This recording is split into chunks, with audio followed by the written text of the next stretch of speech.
ಇಡೀ ದೇಶದಲ್ಲಿ ಮೊಟ್ಟಮೊದಲ ಬಾರಿಗೆ ಐತಿಹಾಸಿಕ ತೀರ್ಪನ್ನ ನೀಡಿದ ಚಿತ್ರದುರ್ಗ ಜಿಲ್ಲೆಯಲ್ಲಿ ಮೊದಲ ಬಾರಿಗೆ ಕಮಲ ಅರಳಿದೆ. ಅದರಂತೆ ಬಿಜೆಪಿಗೆ ಉತ್ತಮ ಪ್ರತಿಕ್ರಿಯೆ ದೊರೆತಿದೆ. ಚಿತ್ರದುರ್ಗ ಲೋಕಸಭಾ ಕ್ಷೇತ್ರ ವ್ಯಾಪ್ತಿಯಲ್ಲಿ 8 ವಿಧಾನಸಭಾ ಕ್ಷೇತ್ರಗಳಿವೆ. ಈ ಪೈಕಿ 7 ಕ್ಷೇತ್ರಗಳನ್ನ ಕಾಂಗ್ರೆಸ್ ಶಾಸಕರು ಪ್ರತಿನಿಧಿಸಿದ್ದಾರೆ. ಎನ್.ವೈ. ಗೋಪಾಲಕೃಷ್ಣ ಪ್ರತಿನಿಧಿಸುವ ಮೊಳಕಾಲ್ಮೂರು ಹಾಗೂ ಟಿ. ರಘುಮೂರ್ತಿ ಪ್ರತಿನಿಧಿಸುವ ಚಳ್ಳಕೆರೆ ಹೊರತುಪಡಿಸಿ ಉಳಿದ ಎಲ್ಲೆಡೆ ಕಾಂಗ್ರೆಸ್ಗಿಂತ ಬಿಜೆಪಿಗೆ ಹೆಚ್ಚು ಮತಗಳು ಸಿಕ್ಕಿವೆ. ಜಿಲ್ಲಾ ಉಸ್ತುವಾರಿ ಸಚಿವ ಡಿ. ಸುಧಾಕರ್, ಶಾಸಕ ಬಿಜಿ ಗೋವಿಂದಪ್ಪ ಹಾಗೂ ಹೊಸದುರ್ಗ ವಿಧಾನಸಭಾ ಚುನಾವಣೆಯಲ್ಲಿ ಉತ್ತಮ ಪ್ರತಿಕ್ರಿಯೆ ಸಿಕ್ಕಿದೆ ಎಂದು ಹೇಳಿದರು. ನಮ್ಮ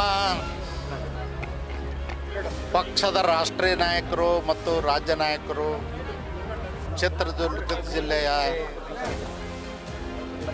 ನಮ್ಮ ಪಕ್ಷದ ಅಧ್ಯಕ್ಷರು, ಪದಾಧಿಕಾರಿಗಳು ಮತ್ತು ಮಾಜಿ ಶಾಸಕರು ಅನೇಕರೆಲ್ಲರೂ ಸೇರಿ ಚಿತ್ರದುರ್ಗಕ್ಕೆ ಗೋವಿಂದ ಕಾರಜೋಳ ಅವ್ರನ್ನೇ ಅಭ್ಯರ್ಥಿ ಮಾಡಬೇಕು ಅಂಥೇಳಿ ನಿರ್ಧಾರ ಮಾಡಿ ನನ್ನನ್ನು ಅಭ್ಯರ್ಥಿ ಮಾಡಿದ್ರಿಂದ ನಾನು ಸಮಯ ಇರಲಿಲ್ಲ.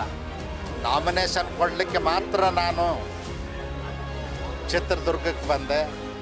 ನಮ್ಮ ಎರಡೂ ಪಕ್ಷದ ಭಾರತೀಯ ಜನತಾ ಪಕ್ಷ ಮತ್ತು ಜನತಾದಳದ ಕಾರ್ಯಕರ್ತರು ಭಾಳ ದೊಡ್ಡ ಪ್ರಮಾಣದಲ್ಲಿ ಶಕ್ತಿಯನ್ನು ಹಾಕಿ ನನ್ನನ್ನು ಇವತ್ತು ಗೆಲ್ಲಿಸಿದ. ದೇಶದ ಜನರ ಆಸೆ ಮತ್ತು ಚಿತ್ರದುರ್ಗದ ಜನರ ಆಸೆ ಇತ್ತು, ನರೇಂದ್ರ ಮೋದಿಜಿಯವರೇ ಮತ್ತೊಮ್ಮೆ ಪ್ರಧಾನಮಂತ್ರಿ ಆಗಬೇಕು ಅಂತ. ಜನ ಇವತ್ತು ನರೇಂದ್ರ ಮೋದಿಜಿಯವರ 10 ವರ್ಷದ ಆಡಳಿತವನ್ನು ನೋಡಿ 3ನೇ ಬಾರಿಗೆ ಬಹುಮತವನ್ನು ಇವತ್ತು ತಂದು ಕೊಟ್ಟಿದ್ದಾರೆ.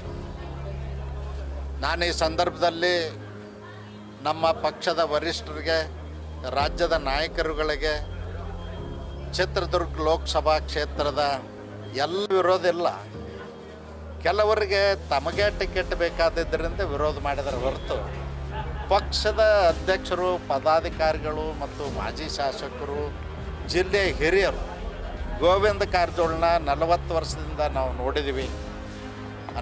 ಸುಮಾರು 20 ವರ್ಷಗಳಿಂದ ಮಂತ್ರಿಯಾಗಿ ಕೆಲಸ ಮಾಡಿರ್ತಕ್ಕಂಥವ್ರು, 30 ವರ್ಷಗಳಿಂದ ಶಾಸಕರಾಗಿ ಕೆಲಸ ಮಾಡಿರ್ತಕ್ಕಂಥವ್ರು ಮತ್ತು ಇಲ್ಲಿ ಈ ಜಿಲ್ಲೆಗೆ ಕೆಲವು ದೊಡ್ಡ ಯೋಜನೆಗಳನ್ನ ಅದು ಮಾಡಿಕೊಟ್ಟದ್ದು ಎಲ್ಲರಿಗೂ ನೆನಪಿತ್ತು. ಹೀಗಾಗಿ ಒಬ್ಬ ಒಳ್ಳೆಯ ಅಭ್ಯರ್ಥಿ ನಮಗೆ ಸಿಕ್ಕಿದ್ದಾರೆ, ಅವ್ರನ್ನ ಗೆಲ್ಲಿಸ್ಬೇಕಂತಕ್ಕಂಥ ಮನಸ್ಥಿತಿ ಎಲ್ಲರಿಗೂ. ಹೀಗಾಗಿ ನನಗೆ ಆಶೀರ್ವಾದ ಮಾಡಿದೆ.